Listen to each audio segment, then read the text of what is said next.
Antes de mais nada, feliz ano novo para você que acompanha o canal Você Mais Rico. Espero que você tenha um 2025 abençoado, cheio de alegrias, felicidades e conquistas. E começando com o primeiro vídeo do ano, eu quero ajudar o seu 2025. E para isso eu separei 5 dicas aqui para que você possa ter um ano mais produtivo. A primeira delas, que eu tenho certeza que você já meio que começou a fazer na virada do ano, é definir poucas e boas metas para o seu ano. E por que eu digo poucas e boas? Porque nós, como seres humanos, costumamos superestimar aquilo que podemos fazer no intervalo tão curto que é apenas um ano. Enquanto ao mesmo tempo a gente subestima o que pode fazer em intervalos longos, como por exemplo de 10 anos. É por isso que quando a gente vai conversar sobre metas, logo depois da passagem do ano, você pergunta para alguém sobre o que ela definiu pro ano, ela fala, vou começar a investir, vou quitar dívidas, vou ser promovido, vou abrir meu negócio, vou lançar meu livro, vou lançar o livro da vizinha, vou lançar um curso. O cara coloca 1 milhão de coisas. Como que eu costumo definir as metas pro meu ano? Eu defino metas em 4 áreas e apenas uma. Eu pego aquilo que eu considero ser o mais importante. Essas áreas costumam ser a parte física, para manutenção da minha saúde, uma parte intelectual, uma parte financeira / empresarial e algum tipo de meta pessoal, como por exemplo, compartilhando a que eu tinha em 2024, era engravidar. E felizmente aconteceu. Maria Tereza está na barriga da minha esposa já na metade da gestação. E aí nas metas físicas eu costumo colocar uma meta de número de treinos por ano. Na verdade, número de dias treinados. O que eu tava pensando, o que é melhor, né? Que eu coloque lá, por exemplo, percentual de gordura, circunferência do abdômen, tamanho do braço. Mas eu pensei, bom, para chegar nisso tudo eu vou ter que treinar ao longo do ano. Eu não quero ficar o ano todo sem treinar, para no final do ano, no último trimestre, dar todo o gás para tentar ficar bem para bater a meta. Então simplesmente eu peguei um número de dias. E aí quando eu faço musculação, corro e faço jiu-jitsu no mesmo dia. Foram teoricamente 3 treinos, se bem feitos, né, contariam assim. No entanto, eu conto como apenas um dia de treino, porque meu objetivo é me manter em movimento. Até porque isso é muito bom para minha coluna. Quem me acompanha há mais tempo sabe que lá atrás, em 2019, sofri bastante com uma hernia de disco. Felizmente tudo tá bem hoje, não tive que operar, mas para continuar bem eu tenho que me manter em movimento. Nas intelectuais já defini número de livros lidos por ano, mas pode ser uma nova habilidade. Por exemplo, para 2025 eu tenho um certo número de aulas de inglês que eu quero fazer para continuar melhorando o meu domínio sobre esse idioma. Nas financeiras já coloquei meta patrimonial, mas não acho que a gente tem muito controle sobre isso, afinal depende do mercado. Então você pode colocar um certo número de aportes que você vai fazer, por exemplo, uma quantia-chave, um certo número de ações, de bitcoins, ou talvez só 0,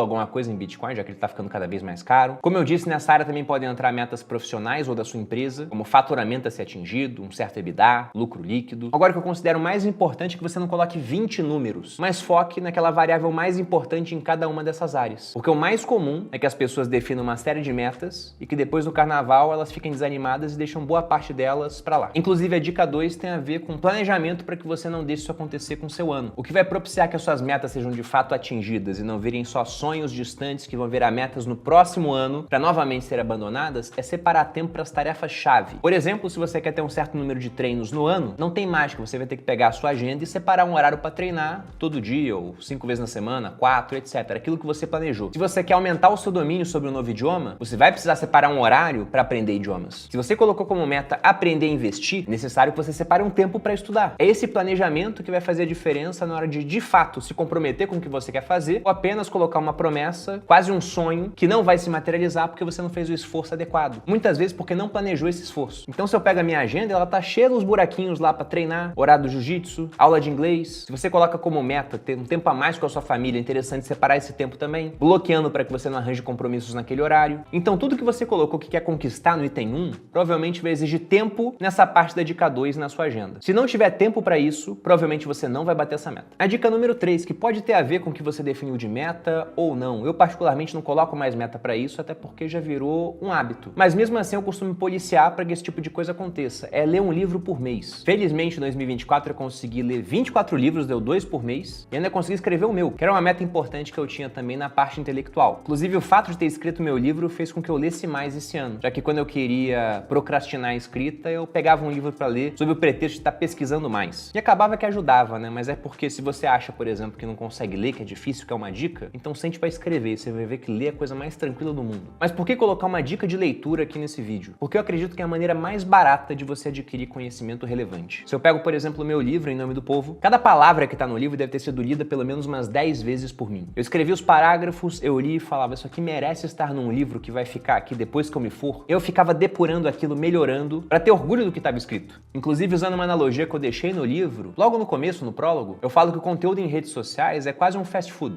Porque eu sou obrigado a fazer sempre. Vídeos no YouTube são 2 por semana, podcast semanalmente tem. Stories no Instagram são todo dia. E nada de errado com o fast food, apesar de não ser muito saudável, tem muito fast food bom por aí. Mas a mágica na culinária mesmo, ela acontece no fogo baixo, quando você pega um chefe dedicado a fazer aquilo acontecer, cozinhando durante horas. E a mesma coisa com conteúdo. Existe uma ideia na economia que hoje nós sabemos que ela é equivocada, mas que durante muito tempo era levada a sério. Lá na época do David Ricardo, Marx também usou essa ideia, que é a ideia do valor-trabalho, que de maneira muito simplificada a gente pode falar que afirmava que aquilo que dá mais trabalho deveria ter mais valor. No entanto, a gente sabe que essa correlação não existe, uma vez que esse valor é dado pela proporção entre oferta e demanda. Eu posso passar anos escrevendo um livro e se não tiver demanda, o valor dele é nada. Ninguém vai querer comprar. Agora você pode pegar um artista, por exemplo, que passa minutos pintando um quadro, mas como ele tem um nome muito forte, aquele quadro pode ter uma alta demanda e valer milhões. Ou nem um quadro, né? Aquelas bananas coladas na parede que a gente vê de vez em quando sendo vendidas por preços estratosféricos. Mas o ponto é que, apesar dessa ideia de valor-trabalho não estar correta, porque o que dá valor mesmo é oferta e demanda, para conteúdo a gente pode entender que essa ideia é mais verdadeira, porque geralmente aquilo que dá mais trabalho pro autor é o que agrega mais valor para a audiência. E um livro, quando escrito pelo próprio autor, deve ser um dos projetos mais trabalhosos no qual aquele indivíduo já botou as mãos na vida. Pelo menos no meu caso foi assim. Então fica o convite para que você escolha bons livros, tente ler um por mês. Se não conseguir, no final do ano tiver lido 10, 8, já é muito melhor do que a média de leitura do brasileiro, que é praticamente nada. Em termos de livro, então, fica lá embaixo. E se eu posso falar de algo que me ajudou muito na minha jornada até aqui,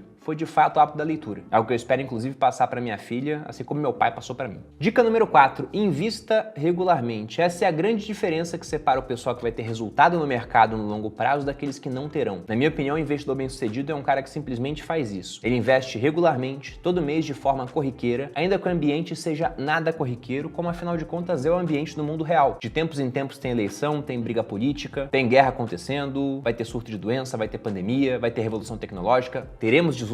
O que varia muito vai passar a cair de preço, o que não varia nada vai começar a valer mais. Aí vai ter aumento de inflação, aumento de juros, a inflação cai, o juro diminui, o mercado sobe, desce. Todos os ciclos que a gente já conhece. E aquele cara que foi investindo mensalmente, mês a mês, escolhendo os ativos que tinham fundamento, que casavam com suas teses, alocando mais no que vai crescer mais, corrigindo seus erros. No caso da pessoa física, usando a compensação de prejuízo, uma baita de uma mão na roda, para que você não fique pagando imposto à toa. Esse cara vai colher o benefício. Esse é até um chamado para você lembrar do efeito dos juros compostos com o passar do tempo. E não só em investimentos, porque quase tudo de bom na vida vem de juros compostos. Um relacionamento muito sólido, ele não é construído em questão de poucos dias, em um ano, é com a passagem do tempo. Há um ditado, se eu não me engano ele é chinês, que fala que para você conhecer uma pessoa é preciso comer 1 quilo de sal com ela. O que ele quer dizer com isso? Não é para você simplesmente começar a comer sal com a pessoa que você acabou de conhecer. É que o sal é usado em pouca quantidade na comida. Então para juntar realmente 1 quilo é que você já almoçou, já jantou, já tomou café da manhã, já conviveu com aquela pessoa durante muito tempo. A mesma coisa no treinamento físico. Se você tá gordo e vai pra academia um dia, no final você vai continuar gordo, só vai estar suado e dolorido. Agora, fazendo isso durante um intervalo de tempo maior, você colhe os benefícios para a saúde. Na área profissional, se você fica mudando de ocupação, de área onde você trabalha todo ano, você perde juro composto daquela área. Você deixa de colher os aprendizados, de poder usar o network que você já tinha, os conhecimentos já adquiridos e, obviamente, o mesmo para investimento. Então, não será o único investimento que você fará que vai te deixar rico, a não ser que você seja estupidamente sortudo. O que deve fazer com que você acumule mais patrimônio com o passar do tempo é o ato chato e entediante de todo mês pegar uma parte do que você ganha, preferencialmente logo no começo do mês, para que você não tenha desculpa falando que eu acabei gastando dinheiro. Você quer a maneira mais tranquila de controlar o seu orçamento? Defina o percentual que você vai investir e se vire nos 30% com o restante. Ah, Bruno, mas não dá. Se do nada o governo chegasse lá e aumentasse o seu imposto de renda para 40%, ou uma emergência acontecesse provocando o mesmo tipo de coisa, eu tenho certeza que aquele pessoal que é responsável e assiste o canal daria um jeito. Então eu te convido a fazer, por opção, esse tipo de economia para investir para o seu do futuro, mas encarando isso praticamente como uma obrigação, para que você possa construir patrimônio com a passagem do tempo. E chegando na quinta e última dica, especialmente para as áreas onde você tem mais clareza, é lembrar que um ano é um espaço muito limitado de tempo. E como eu disse bem no começo do vídeo, nós superestimamos o que podemos fazer em um ano, colocamos 10 metas por um espaço de apenas 365 dias, mas subestimamos o que podemos fazer no intervalo de vários anos. E é comum que você encontre várias pessoas com metas por um ano, mas que não tem nenhum tipo de meta para 2 anos, para 3, para 4, por intervalo de 10 anos. anos, elas são incapazes de fechar os olhos e imaginar aonde estarão no futuro. E eu entendo que isso é difícil. Se alguém me falasse lá atrás, há 10 anos, o que eu faria hoje, eu ia falar pra essa pessoa, cara, você viajou, não tem como isso acontecer. Porém, você sempre tem algumas áreas na vida onde há mais clareza. A área financeira é uma delas. Você pode não saber o que estará fazendo daqui a 10 anos, mas certamente você tem um certo número na cabeça para o patrimônio que você quer construir, para a renda que você quer ter, ainda que em valores atuais, porque não sabemos a inflação futura. De modo que nessas áreas onde você tem mais clareza, seria interessante que você definisse metas de longo prazo. Eu, por exemplo, tenho no bloco de notas do meu celular a minha agenda 2030, com metas nas áreas financeiras, empresariais, profissionais, intelectuais, pessoais e físicas. Coisas que eu sei que serão construídas ao longo do tempo e não simplesmente no intervalo mais curto de apenas um ano. Compartilhando uma delas com vocês, eu quero ter mais do que apenas uma filha. Então, para 2030, eu tenho minha visão de qual vai ser o tamanho da minha família, do patrimônio, de habilidades novas que eu quero conquistar ou de coisas que eu quero apenas manter, como é o caso da saúde. E aí, para fechar, eu deixo essa pergunta. Você tem metas assim de longo prazo? Sendo que 2030, você piscou o olho e tá lá. Faltam apenas 5 anos para isso. Se você não tem, te convido a pensar sobre elas. Sobretudo, numa meta financeira de longo prazo. Poxa, Bruno, mas eu não sei como é que eu vou chegar lá. O caminho você vai definir durante a jornada. É quase como usar o Waze. Você tem o seu ponto de partida, você tem para onde você quer ir. A chegada. Os caminhos até lá são vários. E provavelmente aquele que você escolheu no começo pode mudar, porque pegou um obstáculo, uma rua bloqueada. O ponto principal é que, sabendo onde você quer chegar, você faz o percurso mais rápido. Igual quando você tá na estrada. Você tem a pista rápida e a pista lenta. Se você sabe para onde você vai, você pega a pista rápida e vai embora. Se você não sabe, você tem que ir para a pista lenta e ficar observando cada saída, entrar em algumas delas, perder tempo, para depois voltar para a estrada. Com uma meta de longo prazo, você pode pegar mais facilmente a pista rápida. Pense nisso. Esse era o meu recado, espero que tenham gostado do vídeo. Se gostou, se inscreva aqui no canal, me acompanhe nas redes sociais. Um grande abraço e um ótimo 2025.